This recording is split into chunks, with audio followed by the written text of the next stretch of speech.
मीनाक्षी की, अमर वरदानी विश्व सम्राट सिंधु की जय हो।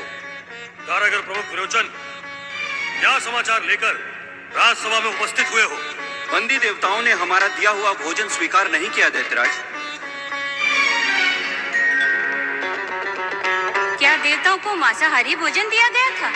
नहीं दैत्य महारानी, बंदी देवताओं और अतिथि श्री हरि विष्णु को नियमित शाकाहारी भोजन ही दिया जाता है। तो देवताओं को भोजन अस्वीकार करने का कारण? क्षमा करें दैत्यराज, देवताओं का कहना है कि आज उनका संकष्ट चतुर्थी का व्रत है। संकष्ट चतुर्थी अर्थात? ये तो मैं नहीं जानता दैत्यराज, किंतु देवता आज प्रातः से ही श्री महागणेश की आराधना कर रहे हैं। महागणेश की आराधना? वो भी हमारे महल में? असंभव। ये हमारे विरुद्ध दुष्ट देवताओं का षड्यंत्र है। हम अपने राजमहल में महागणेश आराधना की अनुमति नहीं दे सकते, कदापि नहीं दे सकते। हम अपनी वरदानी शक्ति से इसी समय दुष्ट देवताओं को दंडित करेंगे। द्वार खोलो।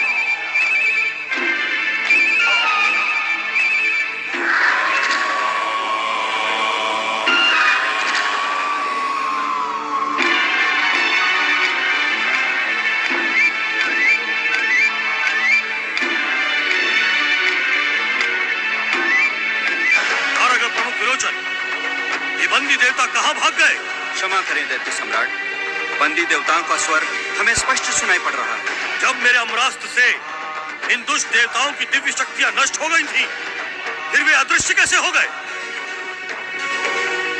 क्या इन दुष्ट देवताओं से भेंट करने कोई देवगुप्तचर आया था?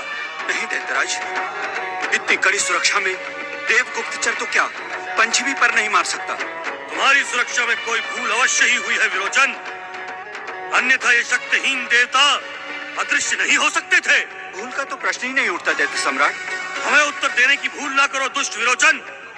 अपनी वरदानी शक्ति से हम इन दुष्ट देवताओं को दंडित अवश्य करेंगे, परंतु उससे पहले तुम हमारे क्रोध का निवाला बनोगे।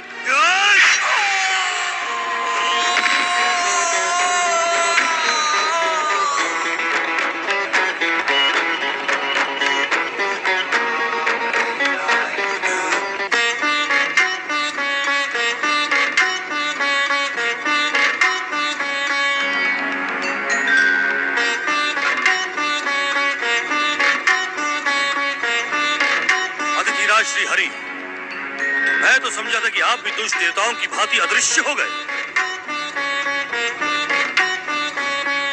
तुम्हारी अनुमति के बिना मैं अदृश्य कैसे हो सकता हूं दैत्यराज? ये नीति विरुद्ध कार्य मैं कदापि नहीं कर सकता। परंतु आप इस प्रकार आंखें बंद किए ध्यान मग्न क्यों बैठे रहते? इस संसार में मेरी योग निद्रा प्रसिद्ध है दैत्यराज। योग निद्रा में लीन रहते हुए भी मुझे संसार के कण कण का ज्ञान रहता है। श्री हरि, क्या आप जानते हैं कि राजमहल में मेरे द्वारा बंदी देवता इस समय कहां भाग गए?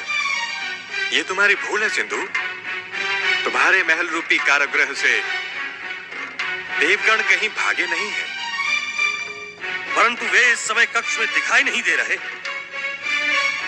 हो सकता है उन्हें देखने में तुमने कोई भूल की हो, अन्यथा श्री महागणेश आराधना का स्वर तुम्हें इतने समीप से सुनाई न देता। क्या आप मुझे अंधा समझते हैं श्री हरि? जब मैं आपको स्पष्ट देख सकता हूं तो उन दुष्ट देवताओं को क्यों नहीं देख सकता?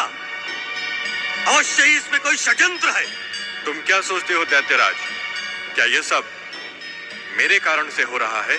यदि दुष्ट देवताओं के षड्यंत्र का आपको ज्ञान नहीं, तो फिर आप कैसे कह सकते हैं कि अदृश्य देवता राजमहल के कारागृह में आपकी बंदी है?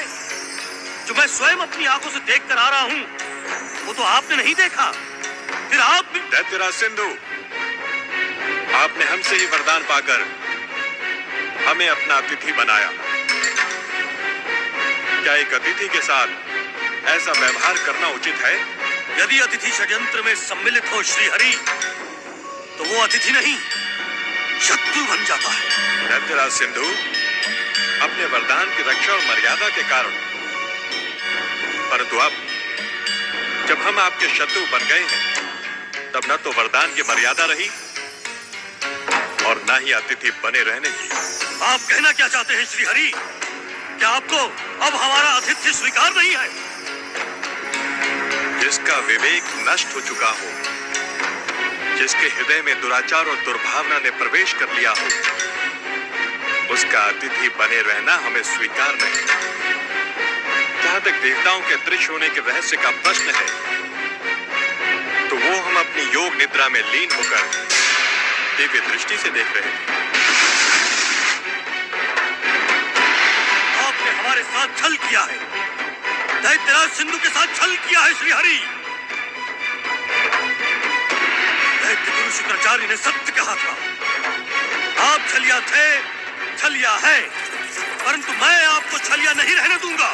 मैं अपनी वरदानी शक्ति से आपके वैकुंठ पर आक्रमण करके इस छल का आपसे भयानक प्रतिशोध लूंगा। क्या हुआ स्वामी? हमारे साथ भयानक छल हुआ है महारानी। छल? कैसा छल?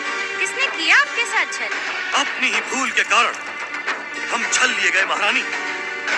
दैत्य गुरु शुक्राचार्य ने तो हमें पहले ही छलिया विष्णु से सावधान रहने का परामर्श दिया था, परंतु तब हमने उनकी बात नहीं सुनी थी। जो अपने गुरु की बात नहीं मानता, उसे भविष्य में संकटों का सामना करना ही पड़ता है।